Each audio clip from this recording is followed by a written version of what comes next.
Welcome, everybody, to this August 26, 2024 meeting of the Sacramento Regional Transit Board of Directors. Can everybody hear me? Kind of. We're adjusting as we go along. Welcome to our new digs. Let me make note that Director Daniels will not be here, nor will Director Kaplan. Madam Clerk, is that the entirety of those that will not be here today? That's correct. Thank you very much. Will you please call the roll? Director Brewer? Present. Director Budge? We need lessons in chair management. Director Daniels is absent. Director Hume? Here? Director Jennings? I am here, Madam Clerk. Director Kaplan is absent. Director Chalam-Churla is attending as alternate to Director Kozlowski this evening. I am here. Working. And Director Maple? I'm here. Director Cerna? Here. Director Singh-Allen? Here. Director Vang? Here. And Chair Kennedy? Here. Will you please join me in the Pledge of Allegiance? Right here. I pledge allegiance to the flag of the United States of America and to the republic for which it stands, one nation, under God, indivisible, with liberty and justice for all.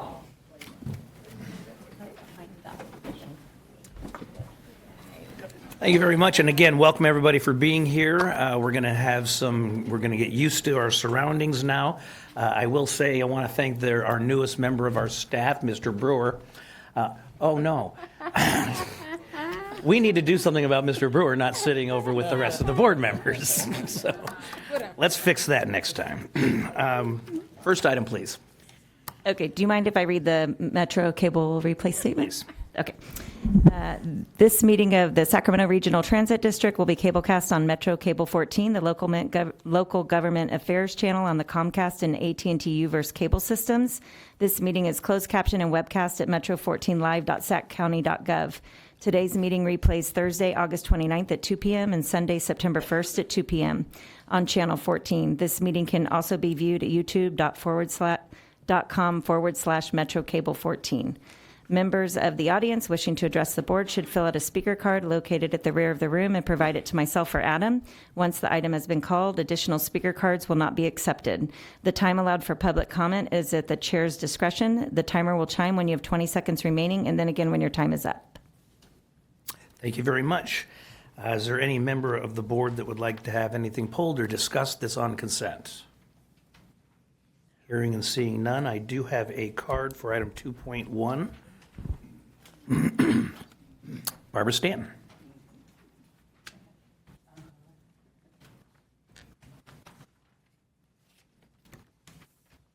Good afternoon, Good afternoon. everybody. This is beautiful. Well done. Okay, I only have one little comment. On 2.1, we would like to see what the directors say when it says director comment, Chair Kennedy. It doesn't say what you said. For example, I'm going to use you, Coco, had a comment, and then you had a comment to her comment, and then Henry had a comment, but it doesn't tell us what that was. So if you could add that to 2.1, that would be really good so we can see what you have to say. Thank you. Thank you, Barbara. You're officially the first person to ever want to hear what I had to say. We do have a card for 2.12, Coco Cocozella. Coco? No. Oh, I'm sorry. I think that might be Jeffrey Tardigia. Oh, they're out of order. I'm sorry. Jeffrey.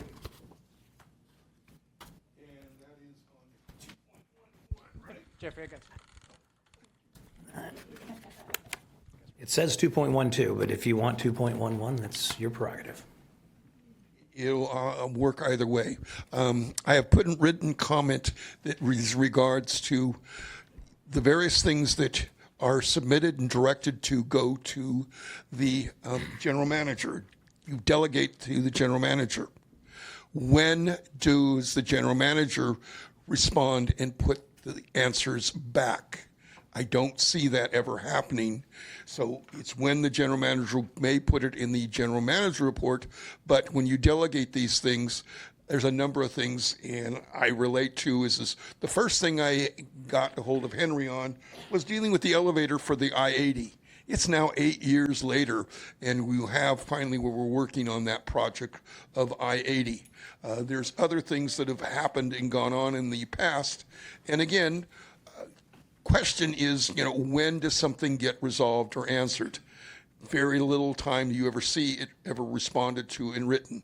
I bring up that because, example of two things that I can think of is one related to the 51, that we have electric wheelchairs and we still have an access issue of getting on there. And we thought about it, looked at it, and then it's just become a moot issue going on through there. There's other ones like that, and I just bring to the board, I think you should be looking at and seeing that in an appropriate manner, you get answers of what you're delegating that are they answered. 6 months or a year? This is where I remember of Linda, 2 years on a real estate issue before it came up as an actual discussion. And I guess my time's up. Last thing I will say, I suggest that board be lowered a little bit because it blocks the people on there. It's just a suggestion. I'll end.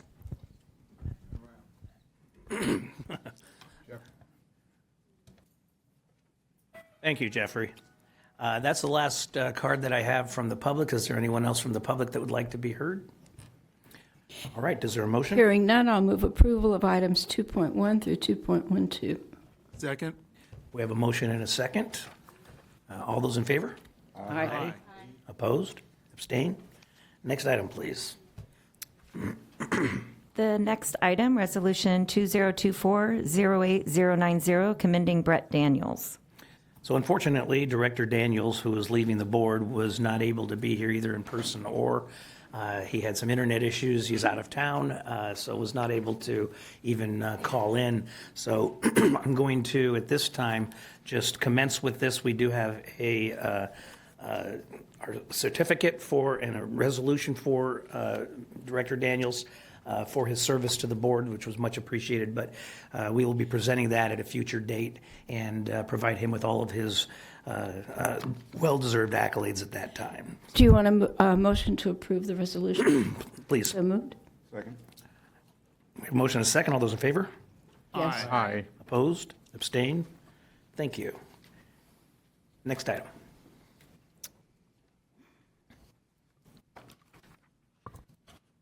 Okay, the next item, 4.1, Information Light Rail Modernization Update, and Carmen Alba will present this item.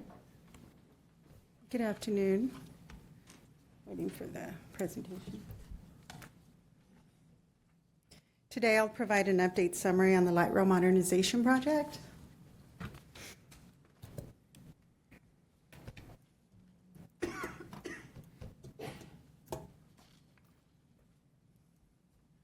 Okay, next slide, please.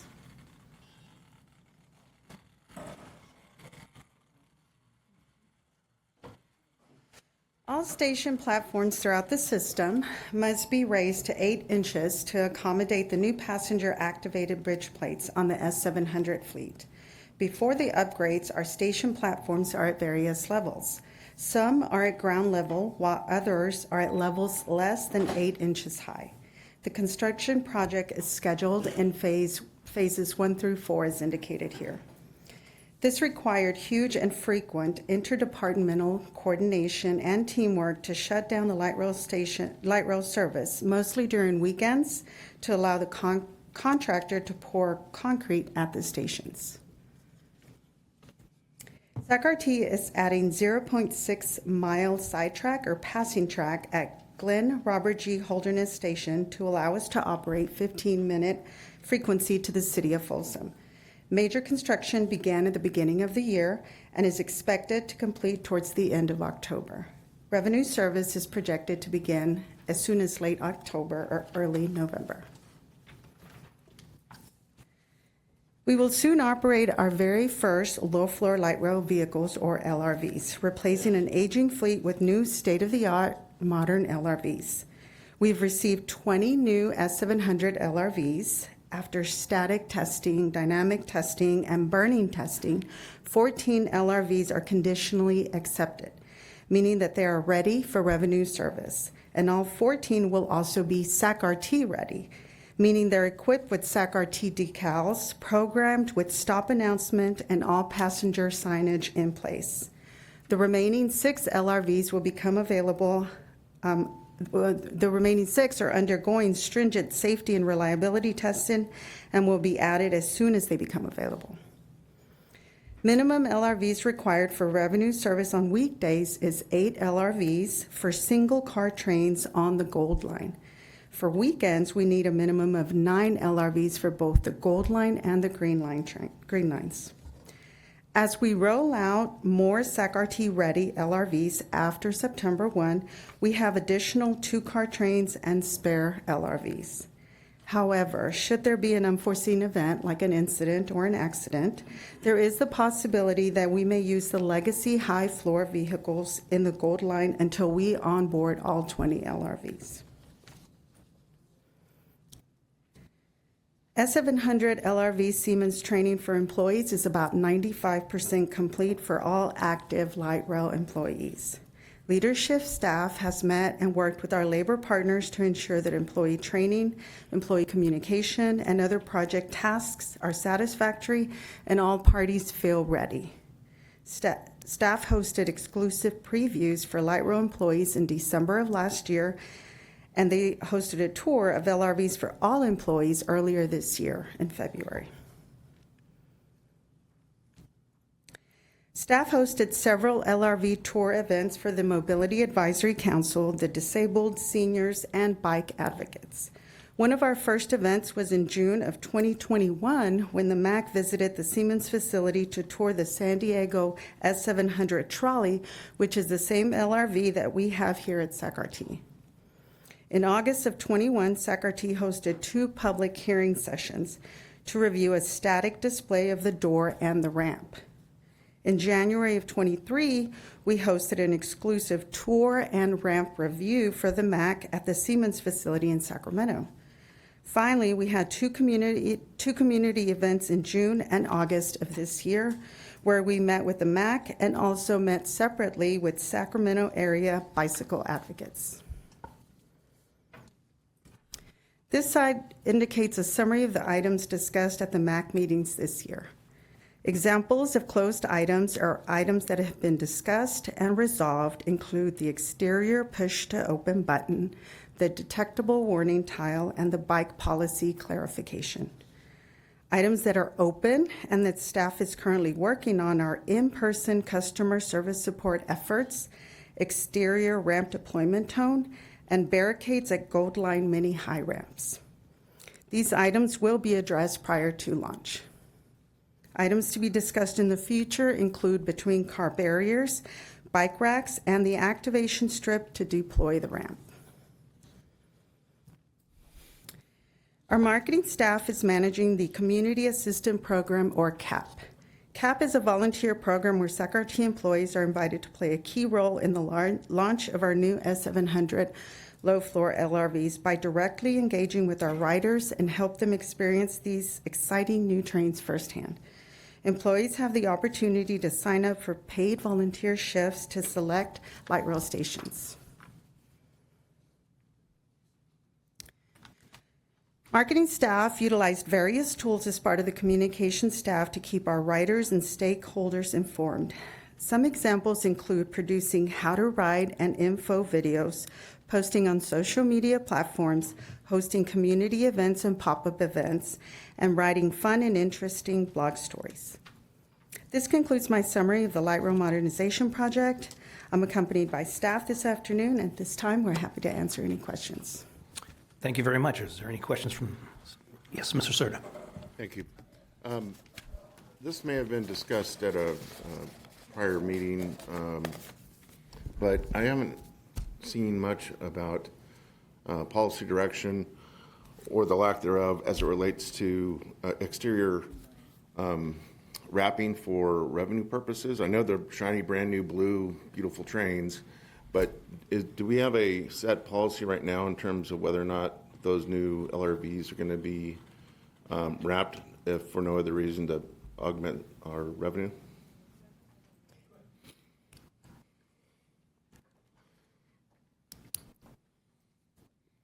Good evening. Just so you know, we are not going to wrap those trains for 2 years. They're under warranty, so they're not going to be touched. Okay? Gotcha. And we'll bring it back to the board at a future time if we decide that we're going to go back out for an advertising contract. So you'll see that. Great, thank you. So no 444, 4444 anytime soon. Any other questions? All right, I do have one member of the public, Coco Cocazella.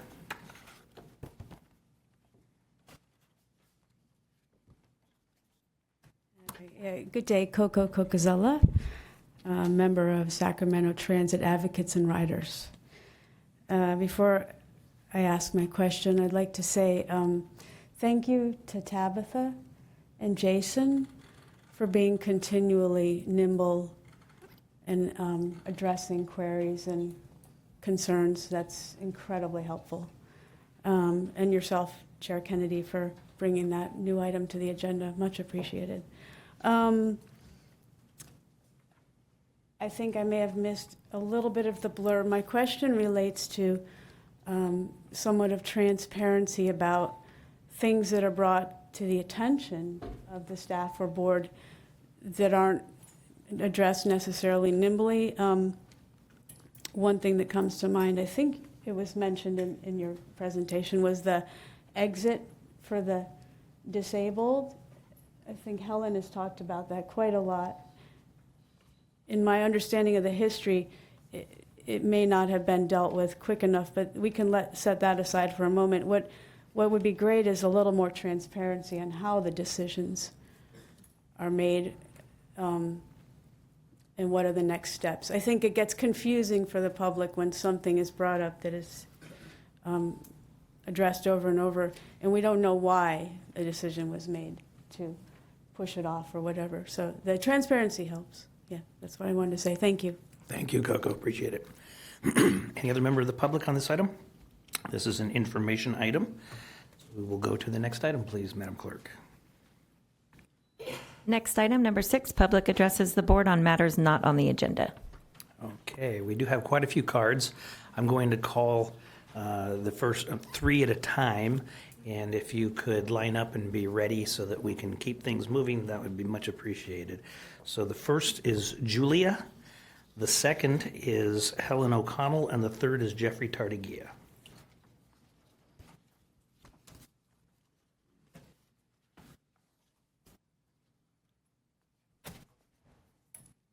Good afternoon. I'm Julia Coleman. I've been riding RT, light rail, and paratransit for close to 30 years, so I know the difference. One of the problems that I've had has been with my cell phone.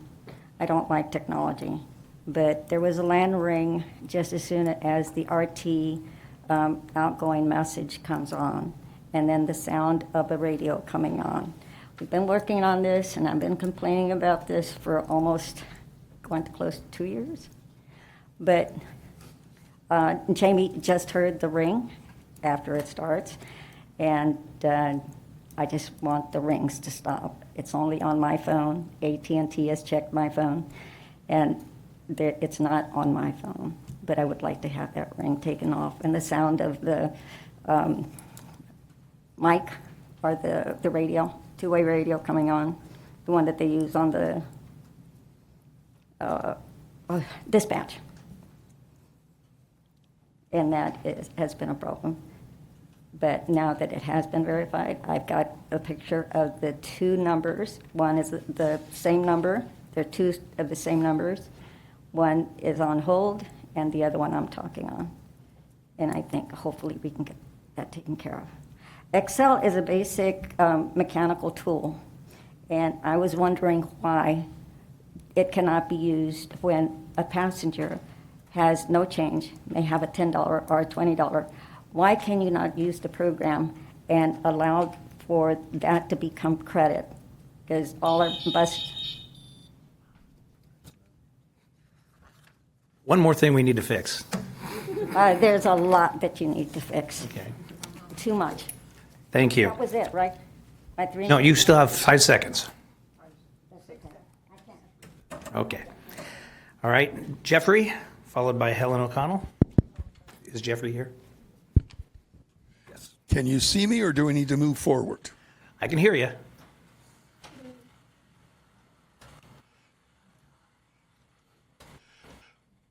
My concern is how many fare boxes are not working, how many Connect cards are not working, and how else things are happening. I will use the example last Thursday. I rode from Sac Valley Station, no Connect card worked. 29th Street, no Connect card worked. Previously, when I had Roger as the individual that worked with this, we had up to 40 of these devices and the other things being inactive. I don't know how many, but it seems like it's been at least 4 months that both the 29th Street location has not been operational. It looks good. And at least 2 months ago, I had one of your patrol officers turn in another email report showing that it looks, but it does not work. Sac Valley, and I know there's a number of other stations where simply the Connect card machines don't work, and also the fare vending boxes you cannot set up and charge. I wonder if the board knows how many of them are not functioning right now. It's not necessarily a maintenance issue, but it seems like it's something that until you get rid of the Connect card, you need to have more so that you can do more than 20 of them and you have the components to replace what's not working. That's my public comment on what's not functioning right now. Thank you very much. And for the edification of the public that's speaking tonight, when that obnoxious sound goes off, that means you have 20 more seconds, so it doesn't mean your time is up. Helen O'Connell, followed by Dan Ellison, and then Crystal McGee-Lee. Good evening, Board Chair and all the members of the board. I'm glad to see that we have upgraded our facilities. I have a concern, and it has to do with the equality of the employees. I am informed that there are issues between services, how much they make, how much benefits packages are, and all that kind of stuff. I was told not to compare SAC RT-GO to Big Bus because they have different qualifications, but Smart Ride and RT-GO both drive the same vehicle, yet they have different pay scales. They also have different benefits packages. And RT-GO is a mandated program. It must function.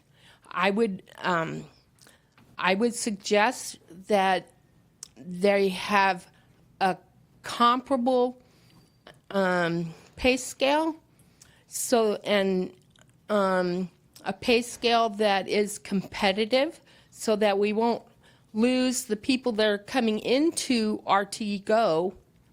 You know, they go through training and everything, and then they decide to go into a different area of RT because RT-GO, to the best of my knowledge, has the least amount of pay. So I just thought I would bring that up to the board. Thank you very much. Have a nice evening. Thank you, Helen. Thank you for being here. Dan Ellison. Good afternoon, board members. I'm here representing Sacramento Transit Advocates and Riders, but also 4 other organizations that are partners in what I'm going to talk about.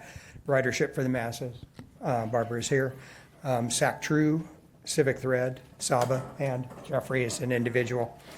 It's about Week Without Driving. The Week Without Driving is September 30th to October 6th, and it's a week dedicated to having people get the experience of what is it like if I can't drive. 30% of people in this country, at least 30%, can't drive, can't afford to drive, or choose not to drive. The program origin was with Disability Rights Washington, and it's now expanded to be a national program with sponsorship of America Walks. Last year here in Sacramento, we had a program, and board member Katie Maple was our one participant, and that was wonderful, but we wanted more participation. So we are inviting you, board members and staff, to participate in Week Without Driving this year. The point is not to replace every single trip that you're doing during that week. It's to have the experience of what's it like if I'm not driving? How long does it take me? What kind of planning do I need to do? And when you do that, you can post on social media. It could be simple like, I walked to the grocery store today, or it could be a story about what your experience was like. And we will amplify your social media posts. If you don't do social media, that's okay. You can just email us and we will amplify it for you. You have a flyer on it. Staff does not have that flyer yet. It was a last minute thing. I apologize to staff for that. So we invite you. Thank you very much. Thank you, Dan. We appreciate it. Crystal McGee Lee? It's just the worst. Afternoon. Afternoon. Good to see you, Chair. Good to see you. My name is Crystal McGee Lee. If I can take a moment and not have the timer stop. I don't know if you're aware, earlier this August, we had a member, ATU Light Rail member, Mr. Brian Porter, pass away.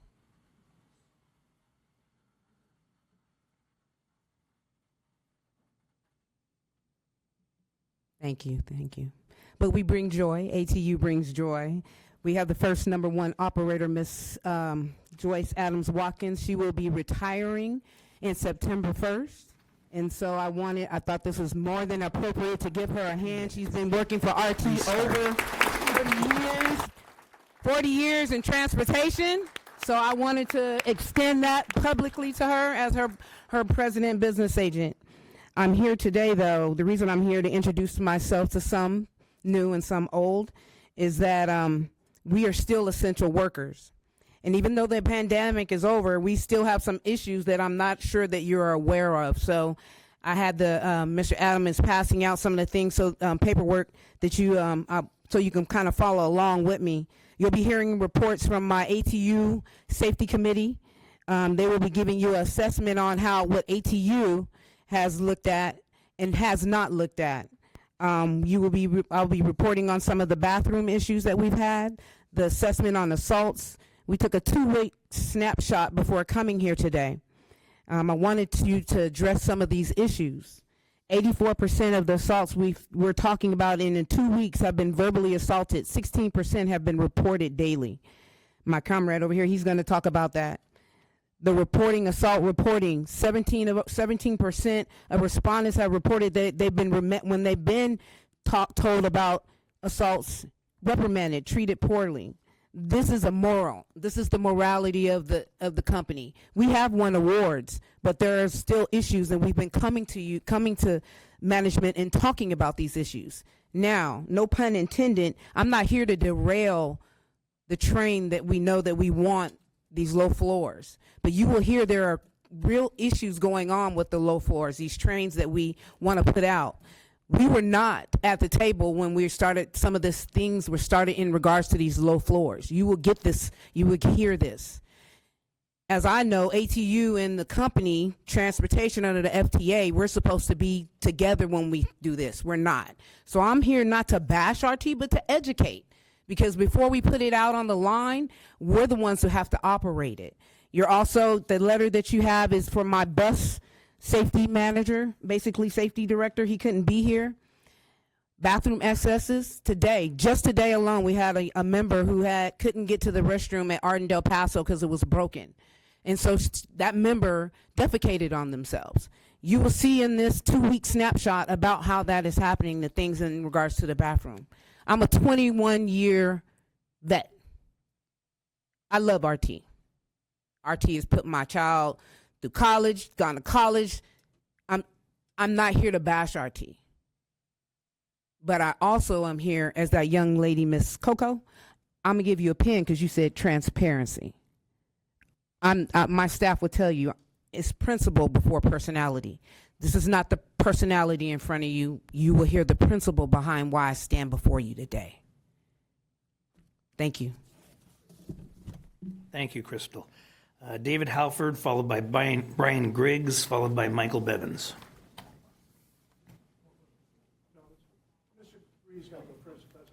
That's fine. Please state your name. Good afternoon, Brian Griggs. Okay, thank you. So thank you for seeing me here today to express some concerns and address some issues on the paratransit side. I'm a paratransit operator as well as a shop steward for SAC-RT Go, as well as a co-chair on the safety board for the FDA.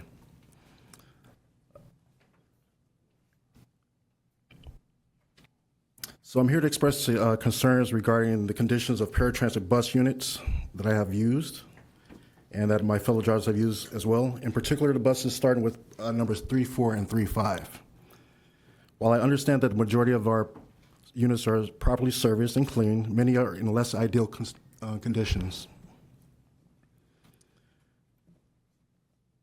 This could be attributed to the service and maintenance department losing or not being fully staffed or being overwhelmed with not having the needed personnel and training to service the paratransit units. Our mechanical staff are losing needed hours to service buses, which may have reached the end of life. The temperatures inside vehicles are exceedingly hot, sometimes reaching a temperature variance of 20 plus degrees from outside temperatures, which would potentially could be hazardous to passengers as well as drivers who potentially can have health conditions. Additionally, the lack of staffing could compromise our service team getting the buses ready for the next day, potentially compromising safety issues and items to be checked or given the needed attention. Furthermore, the noise levels on the bus are excessive, often exceeding 84 decibels, which can potentially damage hearing over a long duration of time.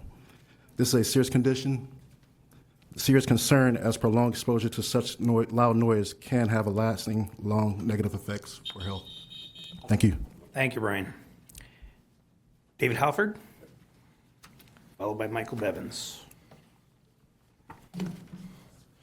Good evening. My name is David Halford. I've been with SAC-RT since December 1st of 2020. I'm a proud ATU 256 member, and I'm currently the union representative for Light Rail. Back on June 14th of 2024, the Bipartisan Safety Committee, which I'm a member of, was providing the following information that was titled Problem Data, dated from May 2023 to May 2024. From the Safety Department, the incidents listed on this problem data sheet included verbal threats, spitting, objects thrown, physical contact, delay in service, brandishing weapons, damaging equipment, and physical threats. This sheet includes reports from SAC-RT bus operations, SAC-RT Light Rail operations, SAC-RT Go, SAC-RT Community Bus Services, Elk Grove Bus Services, SAC-RT Transit Ambassadors, 6 different agencies. When we took these numbers and lumped them together as problems, we got a total of 91 incidents in a 1-year span. We took these numbers and averaged them out, which we came up with one problem every 4 days. ATU had some concerns over these numbers, so during the last 2 weeks, we conducted a poll of our members. The following percentages were pulled, showing us 84% of the respondents have been verbally assaulted. 16% reported it's a daily occurrence. 27 reported it happens weekly. 36 of the respondents reported having experienced physical assaults. 38% have been spat on, had liquids, bodily fluid thrown at them. 31% have experienced sexual harassment. 9% have been assaulted with weapons. 17 have experienced stalking. 60% of our operators believe that assaults have increased in the last 5 years. The correction for this problem: training and education. The operators should be trained on what an assault and battery are, the differences, and why it is important for long-term safety that these incidents be documented. Thank you for your time. Thank you, sir. Thank you for being here. Michael Bevins, followed. Can we just dismantle that thing tonight? Yeah, just turn it. I can handle the meeting without it. Making the big decisions. Michael Bevins, Eve Wynn, and Heller Chappelle. Hello, everybody. This is Michael Bevins. I like the new digs, but I've seen better. No, just kidding. Compared to your old places, is really nice. Very, very nice. I'm just going to rehash some of my daydreams I've had as a transit nerd, I guess. Some of these are old hits I've mentioned before, but for you to consider, maybe you'll find them annoying, maybe you'll, but I appreciate the 2 minutes for me to vent. Hopefully you'll find this at least entertaining. Our first one, we need to establish corridors of travel. It could start off with a slow bus and then a major bus and ends up being a light rail. But north-south, connect the far region of the north to the south. Watt Avenue would be my example. East-west, Greenback, Elkhorn Boulevard, Folsom to the airport. Have that a transit corridor where you connect to it and you can transfer to get to our region outside of downtown.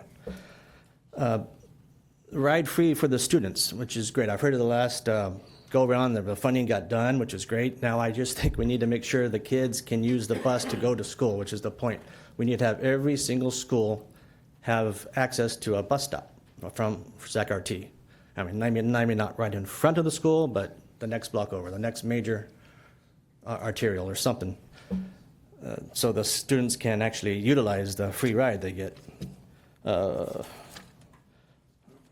A bike, cargo train, or bus. We got our new light rails, and they're great. But I know that at some point there's not much room for bikes and wheelchairs. And at some point you're going to be on a bike, and it's going to be full. What are you going to do? You're going to squeeze it in, or are you going to wait for the next one?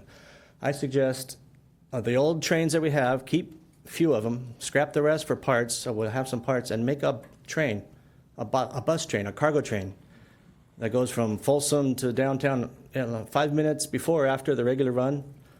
So if you're on a bike, you can, if you don't make the first one because it's crowded, fine, you know you got the bike bus coming right 5 minutes later. And we should pay for that. You should pay. You're taking up 2 spaces, basically. You should double the price. $7 for a day pass. If you use the bike bus or cargo bus, $14 or whatever. You're paying for the extra service. That'll help pay for the bike bus. If you have a grocery cart, you're going grocery shopping, or a bike, or a stroller full of kids or luggage, you have a place to put it. And we can utilize the trunk feature of our cars that we're trying to get rid of. Next. Same with the express trains. If I know it takes like an hour and 45 minutes from Folsom to the Sac Valley Station, if you really want to utilize that, you could go on a car and get there in 30 minutes or less. If you're going to trains and take you 2 hours, maybe we can introduce with our new service to Folsom an express train, one that goes from Folsom, maybe not all the way to the whole line goes down to Sunrise, and then maybe goes back. Can you wrap up, Michael?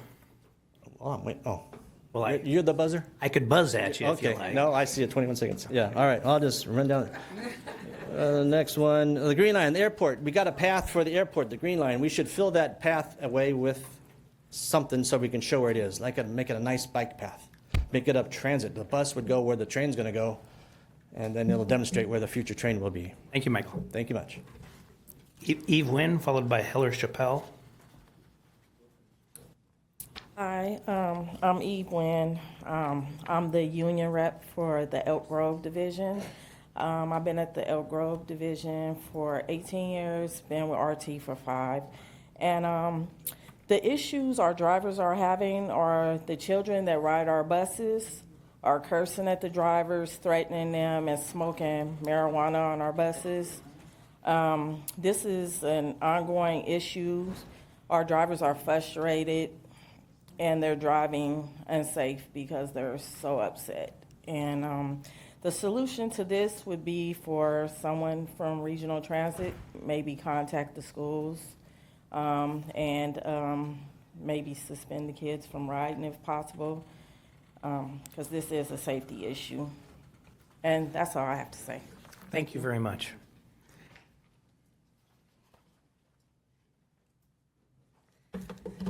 Good afternoon. My name is Heller Chappell. I am from the light rail division. I've been driving a light rail train for 5 years, and I'm also the ATU shop steward. I have some concerns about the safety of the S700s and them going out so soon. So our station platforms, the operators do not know where to stop yet. We've only driven a single LRV in training, and that was brief. 1 out of 25 stations has one marker where we know where to put our train, and we haven't even been trained, is it going to be the front of the train, the window? So we do not know where we're going to let the public off.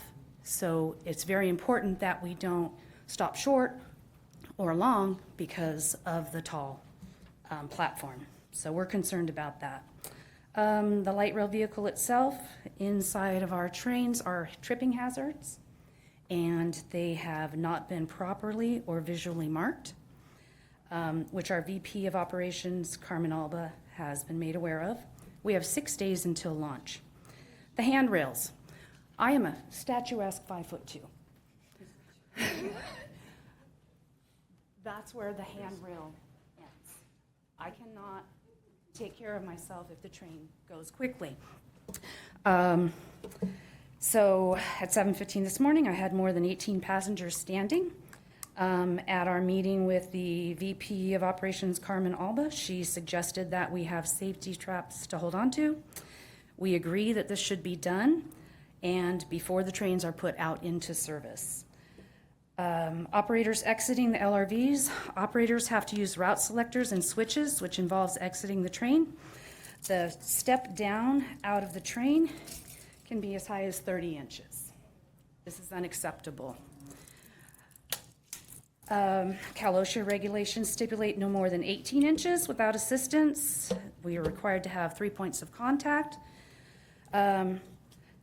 The step down to use the route selectors at Metro Yard has been addressed with a temporary solution, a rubber platform, which the trespassers are already trying to remove. So we may have other route selectors and switches in the system that we may not be able to safely access. It's causing a lot of anxiety. The ATU membership is here to educate you and the public on the safety issues of the S700s. Heller, can you wrap up, please? Yes. Thank you. The operators are feeling anxiety due to the lack of proper training. Operators and myself perceive that management is putting these new trains out prematurely for the safety of all. Thank you. Thank you. Vanessa Nichols, followed by Joyce Adams Watkins.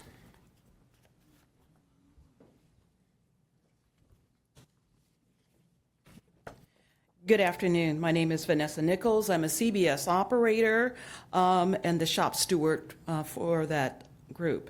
I'm here to talk about some of the issues that we face on a daily basis as CBS operators. But first, a word of thanks. The people out on 3301 are very grateful for the new shuttle that they have out there. It's comfortable, air-conditioned, and they are very grateful for that. So now to some more serious issues. Some of the safety issues that we face are on a daily basis are things like the interlock door pops open during service. That's a problem. As a matter of fact, it happened to me on August 14th, and it popped open during service and once again on the freeway. It also happened to another driver who was unaware. I tied the door shut. When I received my alternate coach, the other operator can take it back to the yard. No one looked at it, and then the operator got that bus the next morning. As operators, we shouldn't have to deal with these new nuisance issues such as health and safety, but we do every day. Issues like dripping water, running water on us when it's raining outside, working ACs. You know, we have passengers who are suffering because of the heat, exhaust smells coming into the vehicle, emergency window latches that are broken and it's causing rattling, constant rattling on the bus, as well as the lift panels. on there. So as a result, we did do a survey, and what we discovered is that the 1,600 buses have decibel levels from 72 to 89, and then for the newer buses in Folsom, it's about 70 to 80, with the beginning of hearing loss starting at about 70 decibels. Let's talk about assaults briefly. I myself was assaulted. I did file the report, and I've heard nothing about it. The ball was dropped. Other operators, they have been assaulted. The ball was dropped. So what we're doing, we're asking Can you wrap up, Vanessa? I will. Thank you. We're asking the board to help us to provide a more safe working environment for us operators during the time that we are working here. And that's what we're asking. Thank you. Thank you very much. Thank you for being here. Joyce Adams Watkins. I'm here in support of my union, the morale of all the drivers. We have several properties, and everything that's been brought to you is an important issue. And me being here for over 44 years, I have experienced quite a bit. I have been assaulted. I've been spit on. And I do recall a time when I needed to rush to get to the restroom, and I had to go home. But anyway, we need your support, the morale of all of us working together to resolve every issue, don't you think? Especially restroom, I think it's very important. And assaults. I remember the time I got assaulted. This was in 1980, and a passenger put hands on me. And I was ready to do harm, but I didn't. I called it in, and they came out, and they had to talk with the passenger and stuff. Things are different now, much different. Assault, being spit on, being talked bad to. Oh yeah, I've been cussed out several times. There are a lot of issues because people don't want to pay their fare. Over 25 cents. 50 cents, and we do make that reasonable effort, but sometimes people come there with an attitude, and they just want to get on you about their problem. But safety is very important. We shouldn't have to worry about all these different issues. Safety is the first factor. Thank you for your time. Thank you, Joyce. That's the last card I have for items not on the agenda. Is there any other member of the public that did not turn in a card that would like to address the board? Yes, ma'am.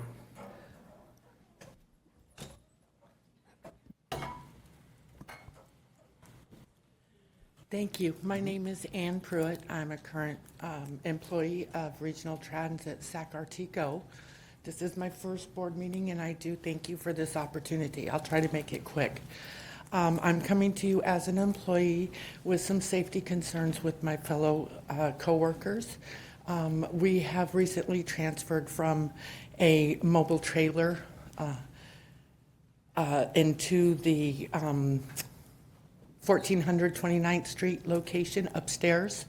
I'm in the reservations department, and I was a driver. I came over from Paratransit Inc., and I drove for 7 years between PI and RT Go. I've been a reservationist for 2 years. Since we have transferred over to this, to the new building, which we are so appreciative of, it's much better than the trailer. But it must have been a really bad trailer. It was. We had some four-legged friends running around. And that's the point that I'm going to make, is that in this move here, we have been having to struggle with a couple of items that I would like to see addressed as soon as possible. Number one is we currently have some ergonomical issues that is causing some safety concerns with our chairs. RT did give us risers for our desks, so that did help with the ergonomics, but our chairs, some of them are broken. The backs are broken. We have been given older chairs that were there previously. Go find one that works for you kind of situation.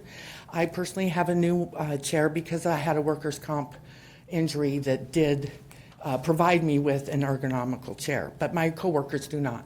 Also, we do struggle with Apparently, and I respect that the building is an older building, okay, but Can you wrap up, please? I'm going to try. So our office area is under extreme cold temperatures all day long. We've got heated blankets. We've got everything trying to warm ourselves up. We were told nothing can be done with the temperature because it's an old building. It'll break the system. You're over time, could you? Okay. Thank you. All right. Thank you for All your right, thank you. consideration. And if you could get a card and fill it out and give it to our clerk so that we have you for the record. Thank you. Thank you. I believe there's one more in the back. And the same, as after you speak, if you could present a card to the clerk. I will, thank you. Thank you.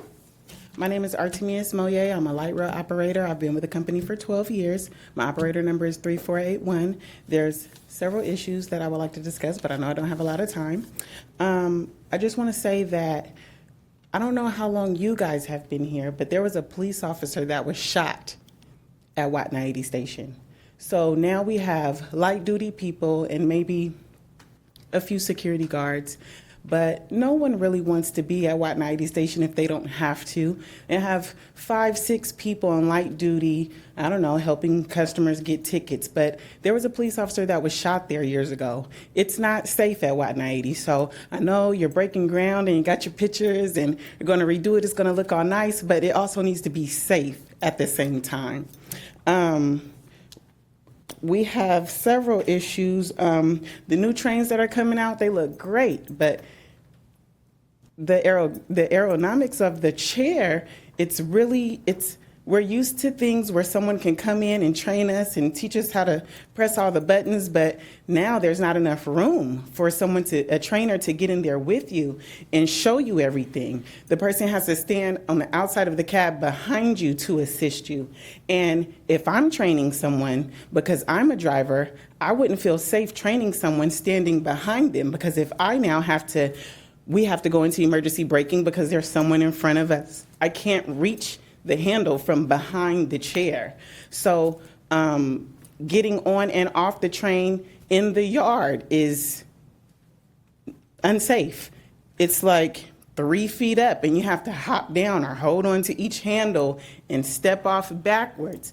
It's a lot of things that need to be addressed before putting the new cars out there, because it's unsafe. There's tripping hazards, there's slopes, there's no decals to let you know that there's a slope here or a slope here. So you're walking and all of a sudden you trip because you don't know that these things are down there. It's not even, and technically it's not low to the floor if we still need ramps. Can you wrap up, please? Sure. Also, I had someone attempt to follow me into 13th Street Station the other day because I only have access to one door. So the guy was asking me questions. I was trying to answer his questions, do my best to do good customer service, and I felt it was getting kind of weird, and I tried to hurry up and get in through the door, and he was standing in the doorway. So we just need more security. We need security at the end of each line, security on the trains, not transit ambassadors that just provide customer service. We need actual security guards that can assist, because the police are going to take 30 minutes to get to you at any given time if they can come. Thank you. Thank you. Thank you for coming. All right, that's all the cards that I have on public testimony. Supervisor Cerna. Thank you, Chair. First of all, I appreciate our employees taking the time out of their schedules to join us tonight and share what you have. It's off agenda, so by way of the Brown Act, we can't act on it, and I'm sure you're well aware of that. But I am hopeful that our general manager has been taking copious mental notes and his staff. And I would suggest that even before we meet again, Mr. Lee, that perhaps, at least for the board members, a memo in response to some of these safety concerns is circulated, and then ultimately the public should have access to the same information. Some of it's very, very concerning to hear about 30 inches being your first rough step, getting on and off the vehicles. And then there was not any mention of particular routes where the assaults may be more prevalent than elsewhere. I suspect there's probably some geographic connection to some extent in terms of that unfortunate circumstance that our employees are dealing with. But what I'd like to offer, again, looking to our general manager, is that at least for the County of Sacramento and our administration center, which, by the way, has 2 train light rail stations, one on the west and one on the east sides, and then we also have a bus stop on the north side.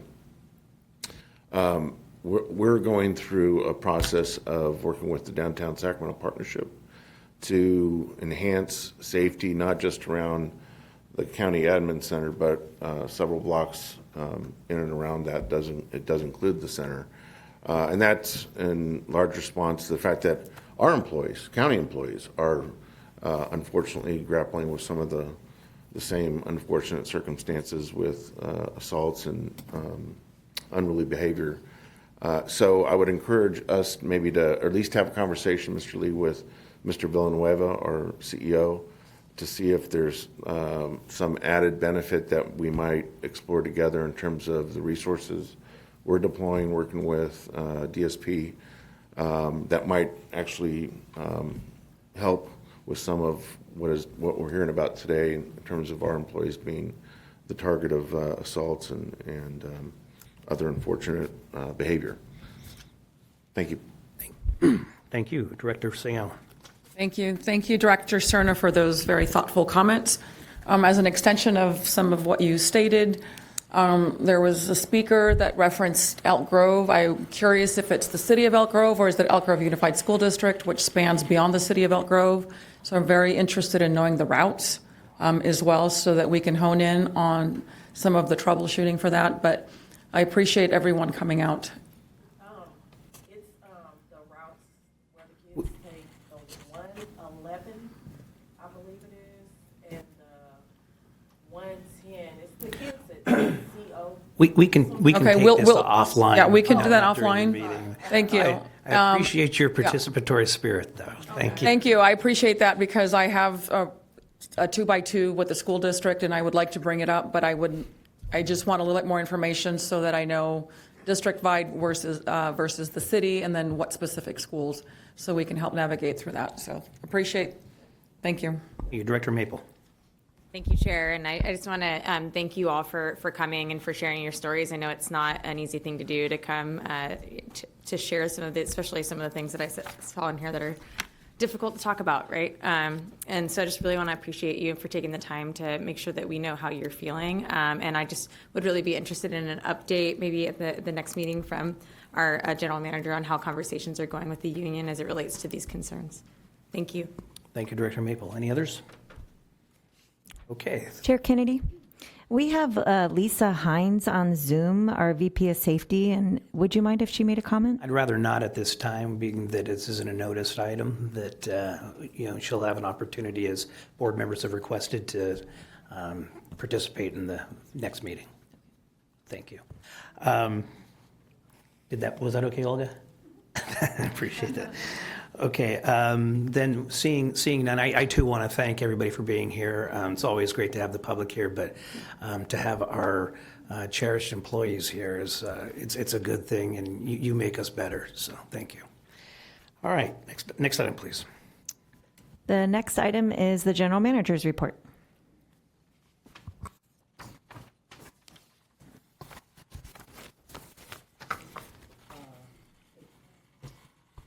Good afternoon. First, I really want to thank the great feedback and the constructive criticisms from the public and ITU today. And I believe a couple months ago, we had a great conversation with ATO President Chris Lee talking about this. And now after that, and the safety committee has had multiple conversations. I'm glad to hear from our union members directly in this board meeting. Definitely we will respond and act accordingly and quickly. We hold the safety issues very seriously, as I shared with the ATU president. the whole industry faces this issue on a daily basis.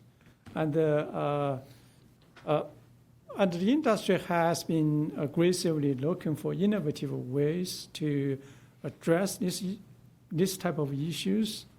And this is more, not try to shift blame, whatever. And this is more a societal issue. But transit agencies across the nation are working very hard to address this issue. And definitely we will do better, and we will make sure, we're going to brief board and brief public what improvement actions we're going to take in later. Our safety and police team, we actually, in the last multiple years, we added up to 80 security guards, more than 20 police officers, and also more than 70 ambassadors. And we used to have like 50 or 60 staff combined together. Now we have more than 200.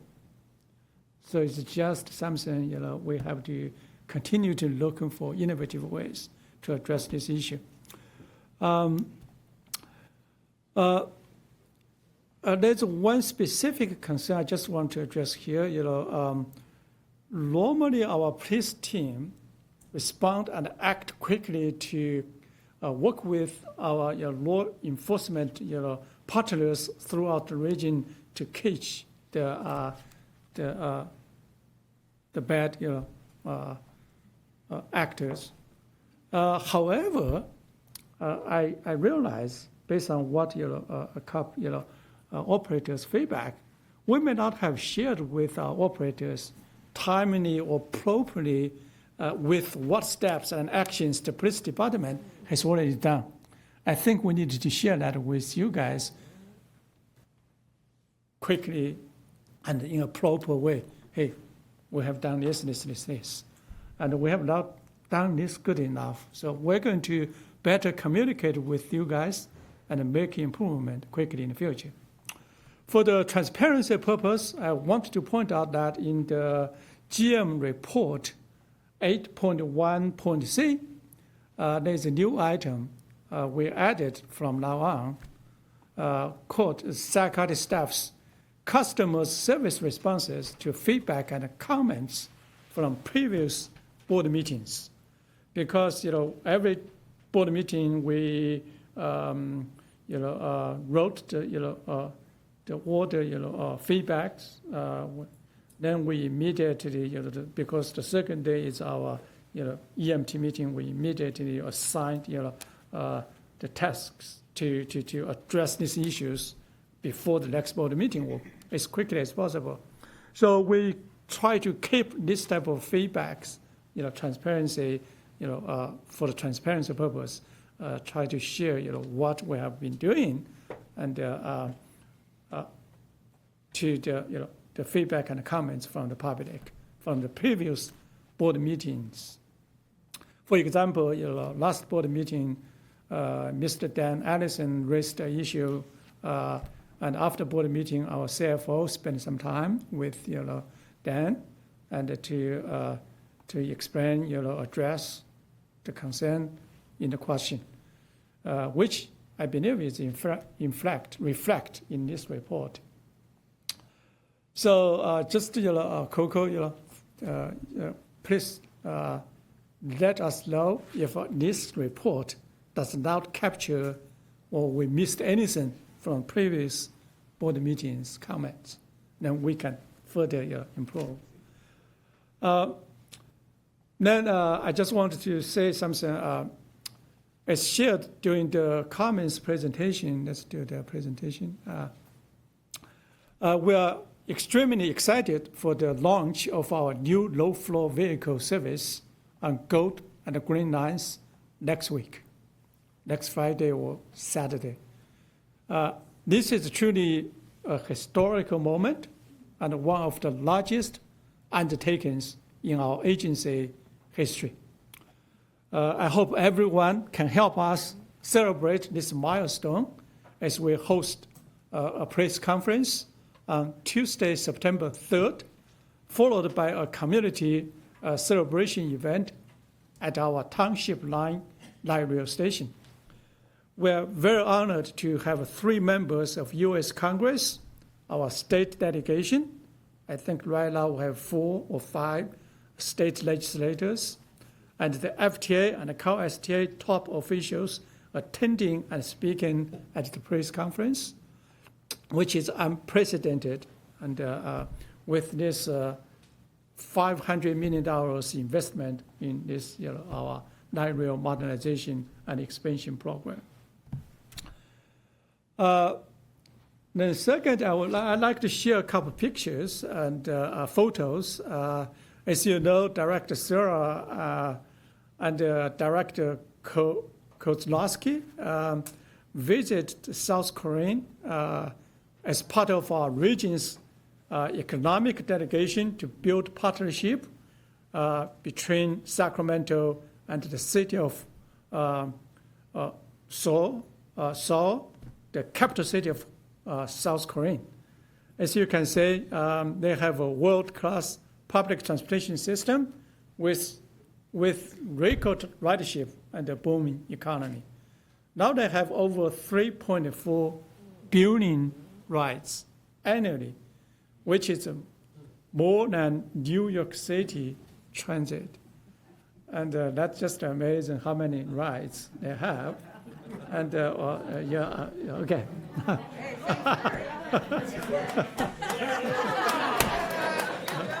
So, next slide. Okay,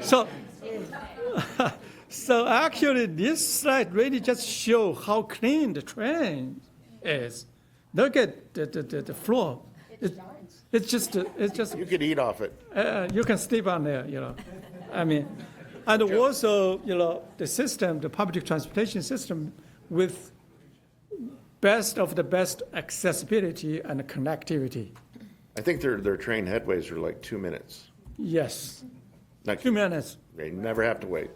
And then they invest, billions of billions money into the system. And I just would like to rate the note Director Sarah sent to me while in South Korea. And he sent to me at 4 a.m. And then my text, beep, wake me up, I read it. So what it said, we haven't not used a taxi or been in a car in nearly a week. The subway system here is incredible, and it took us maybe a day and a half to master it to the point we feel we could get to almost any places in Seoul just using the train and walking. And we have not even used the BRT here yet. And I visited that place, the BRT. Last year I visited Seoul. The BRT is incredible. And apparently this is the EV of our future system. Hopefully we can get some additional money, invest in our transit system. As we repeatedly said, shared with our public that we already receive 20% of 1 penny sales tax, and while our peer agencies in California receive whole 1 penny and 1.5 penny sales tax revenue for public transit. So we're 5 times or 8 times less than other regions. We need to catch up. Okay, that being said, we can move on. I think Director Silla smiled enough. Okay, so to conclude my short remarks, I had previously shared that in July, SACAT had the pleasure of hosting Mr. Paul Comfort, the host of the podcast and Transit Unplugged TV program. The TV and his podcast is the #1 program in the industry globally. The visit aimed to highlight Sacramento and SACAT's innovative services and its connectivity to regional art, music, and food scenes. During the 2-day podcast and video shoot, the TV crew capture the energy and commitment that drive our daily operations, showcasing why Sacramento is a leader in public transportation across the nation. In the meantime, I had the pleasure to record a 25-minute podcast with him too. We have received great feedback on the podcast and the video, which now has over 110,000 views on YouTube for TV alone. Since the video is about 23 minutes long, so we cut it more than half to show in our board meeting. Let's go ahead and play the shorter version of the video.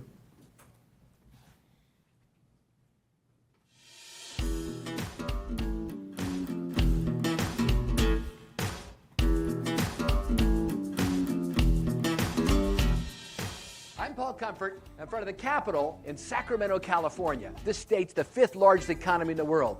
This is where the Transcontinental Railroad got its start, right in Sacramento. And today it's a fantastic capital city with an amazing public transportation system. We're going to take you behind the scenes of SacRT with its CEO, Henry Lee. Plus, we'll show you some fun you won't want to miss. All on this episode of Transit Unplugged TV.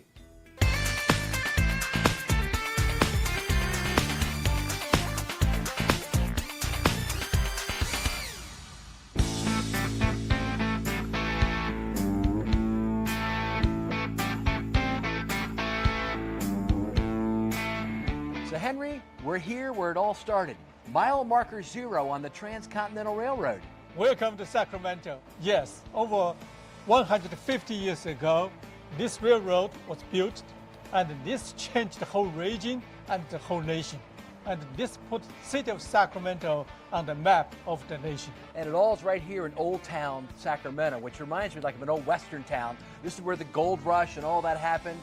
Much has changed since then, Henry. Tell us about what Sacramento is like today. This is the capital city, and we're the 5th largest economy in the world. And the city is a thriving city. It's a highly diverse, dynamic city. Sounds exciting, Henry. Let's go and explore. Sure, definitely. Yes, Chris. Henry, we're here in the capital city. I'd love to go visit your capital, but I got one question. How do I get there? The best way is go to your capital is just ride our light rail blue line, one stop to the capital. All right, let's go. Yeah. So we're on your light rail vehicle, but you're getting new vehicles, right? Yes. Tell me about that. We're undertaking the largest capital project for light rail modernization and expansion program right now with about $1 billion. There's 3 components. First, to purchase up to 72 the state-of-the-art new light rail vehicles, to replace about 97 old vehicles. Okay. Second, to renovate or modernize about 50 light rail stations. And the third, a whole bunch of new stations and new development.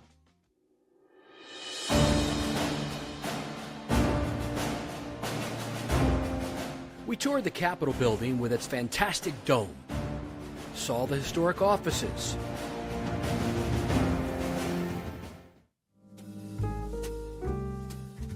Rick, as vice chair of the SacRT board, you represent the city of Sacramento. Tell us about the importance of public transportation to the city. Well, it's extremely important for our constituents who take it back and forth to work or to shopping or wherever they may take it to. It's extremely important to them that it be reliable and something they can count on, and they know that they can.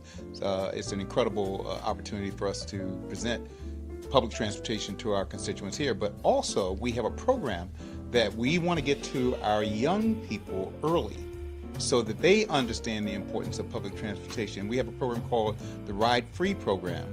And kids get to ride free on public transportation to and from school, also to their after-school jobs, as well as their extracurricular activities. They get to ride public transportation free. So at this point in time, they understand public transportation better than their parents. All right, so you were an NFL star, played in the Super Bowl with the Oakland Raiders. Tell us about the ring. Well, the first thing you said was I was a star. And I think I was a player, but I don't know if I ever got to stardom status. Okay. But it was good to be a player because that was the goal I had as a young kid, was to be an NFL player. Unfortunately, it was for the wrong team. I wanted to play for the Washington Redskins. Oh, my team. Oakland Raiders decided to draft me, so I had to go 3,000 miles to California in order to make the team. The good thing was, in my first year in the NFL, I led the team in kickoff returns, which put us in great position to score touchdowns, and we won 16 games that year, lost one, and won the Super Bowl number 11. So I wear this ring proudly because it has 27 diamonds, 10 in honor of the 10 Super Bowls that came before Super Bowl number 11, 16 for the 16 victories that we had in 1976, and the big carrot in the middle is for the first Super Bowl we ever won. After lunch, we jumped into Rick's historic Mercury Cougar XR7 for a spin.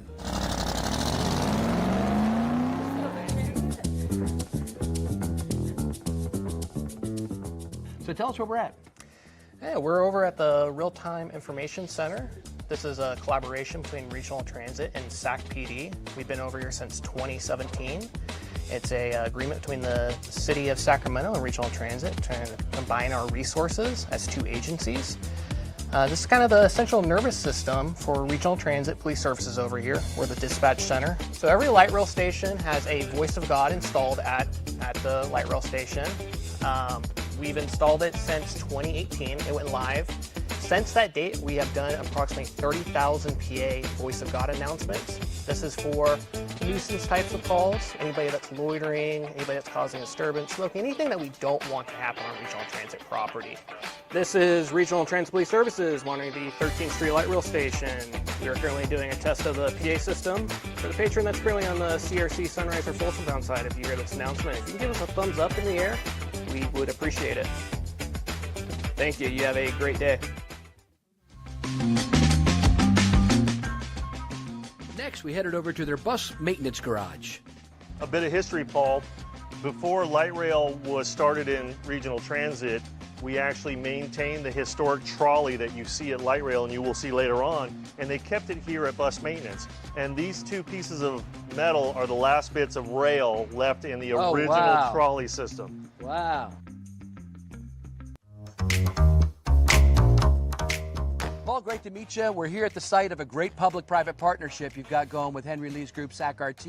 Tell me about the role of the power utility company interacting with the transit agency as we work toward our emission goals. SMUD has been a great partner with regional transit. As you know, the world's going to a clean energy future. So SMUD has a great vision of trying to completely decarbonize our power supply by 2030, but at the same time, advance both building and transportation electrification.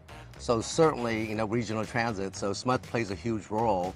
We're working with the regional transit and obviously with the general manager of the Sacramento to really, how do we advance the cleaning of the buses? So it goes from, powering, obviously electrifying all the buses, but also working with them to try to bring clean hydrogen in to power the hydrogen fuel buses that's going to happen. So we envision SMUD and RT plays those two critical roles to really transition the clean energy future for transportation. Go ahead, Henry, where are we at? We're at our Glen Light Rail Station. This is part of our modernization and expansion of our entire light rail system with a $1 billion investment. Tell us more about your light rail modernization program. So we are replacing 97 old light rail cars, building 5 new stations, and replacing miles of tracks. So tell us about your role here. I'm the resident engineer for Sacramento Regional Transit, and I'm overseeing this project. Great. Tell us about the project. Well, the project is raising the existing platforms to accommodate for the S700 new vehicles, and as well double tracking this station to have a service that goes from 13 minutes to 15 minutes.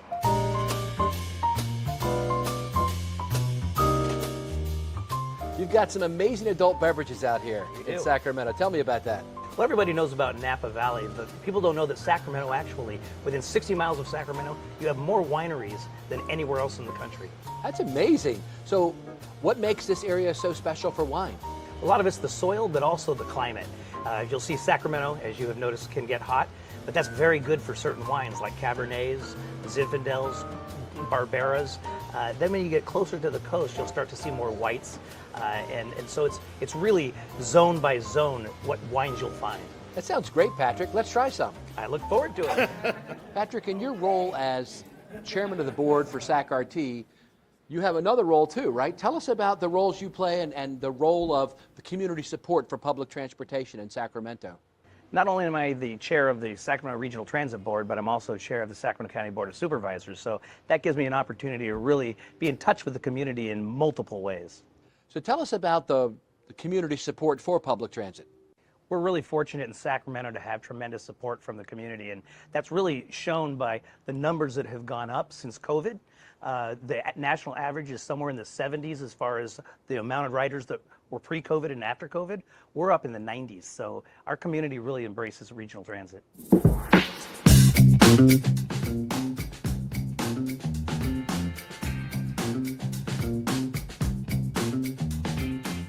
So Michael, we're in your shop where you're receiving these brand new light rail vehicles.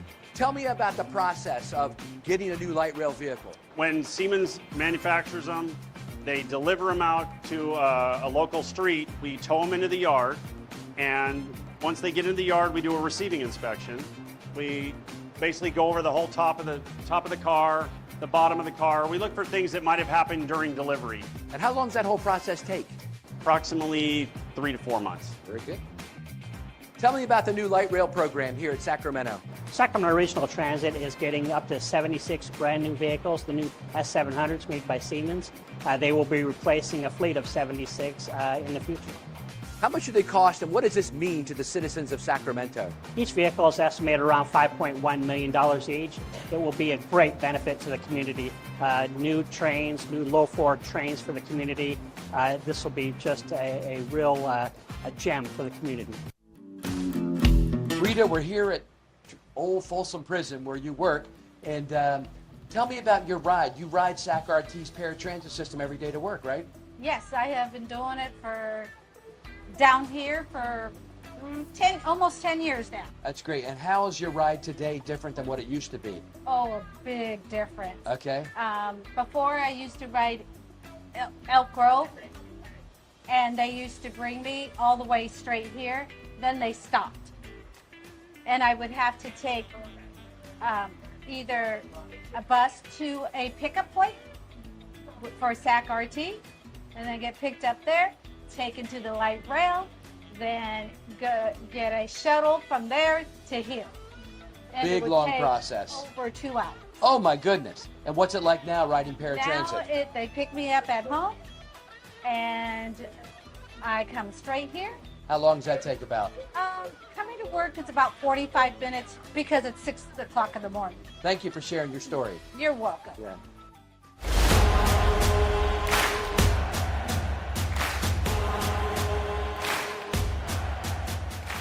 Sacramento is a major league city, where tonight behind me at the Golden One Center, their professional basketball team will play a big game.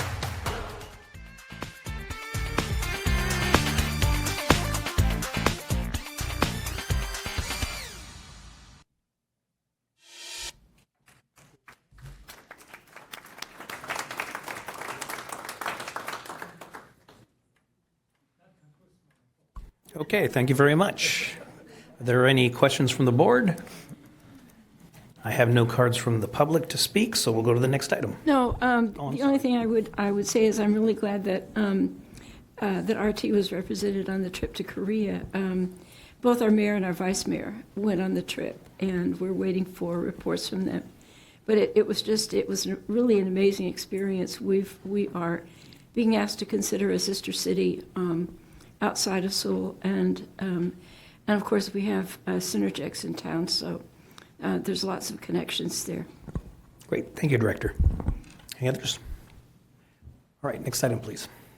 Next item is 9.1, Mobility Advisory Council Meeting Summary of July 18th, 2024.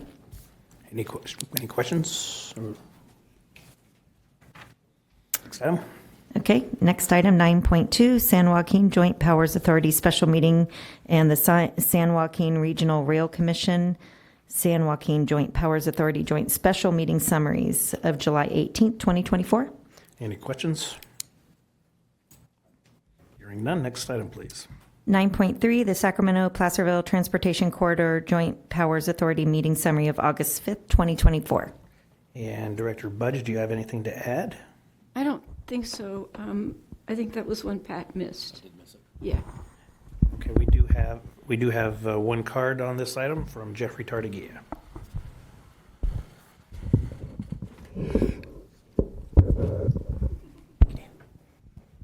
My comment, Linda, is simply thank you. And please, the biomass I thought was interesting, and Rancho Cordova was interesting. I hope that Pat didn't have anything left out of what went on for as far as going on the Capitol Corridor. This is what I appreciate, seeing the addition of what's going on that might affect the community.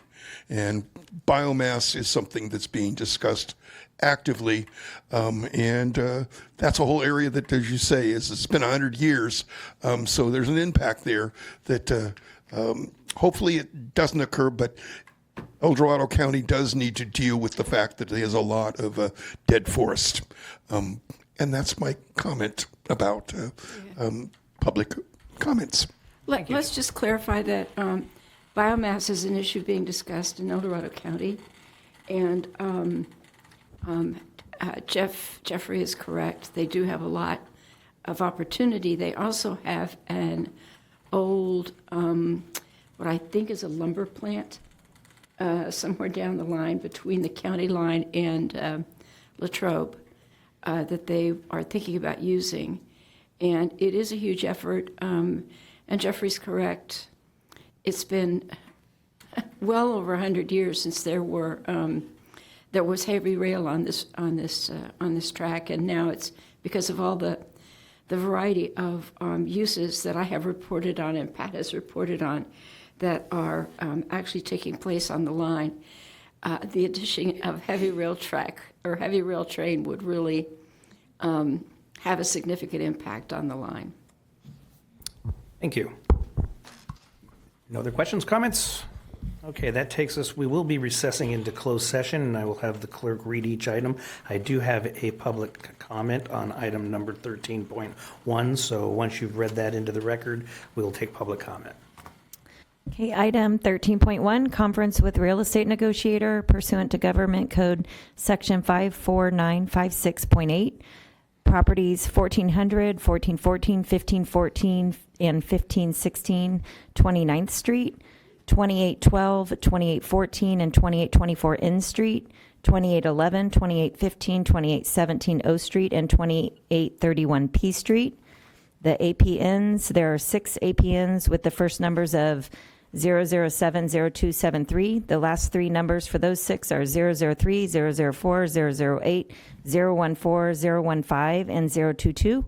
There are 3 APNs with the first numbers of 0070274, and the last 3 numbers for those are 012, 013, and 020.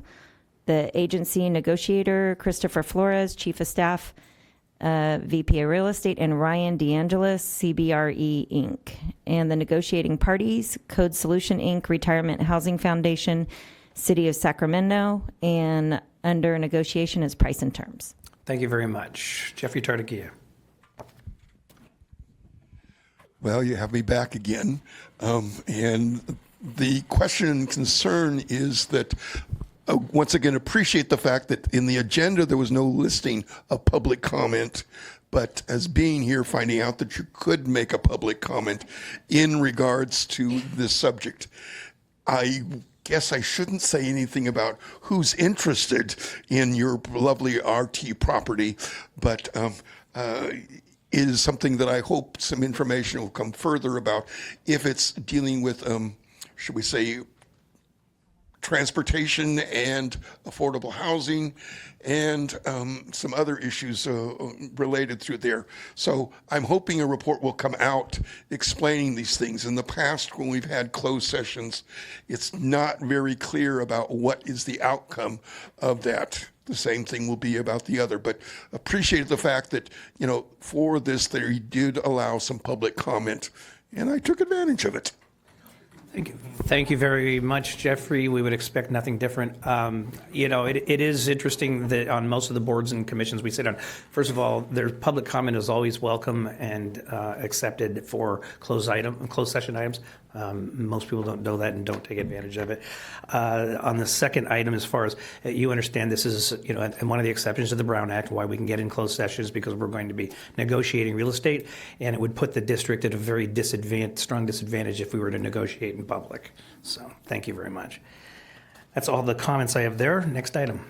13.2, conference with labor negotiator pursuant to Government Code Section 54957.6. District negotiator, we have Shelley Valentin and David Topaz, and employee organizations, AFSCME, OE3, ATU, IBEW, and MSEG. Okay, I have no comments on this. Hearing and seeing none, then we will recess into closed session. When we are finished, I do not expect to report out, so I will adjourn and board members can feel free to leave. Thank you. We're in recess. Recording stopped.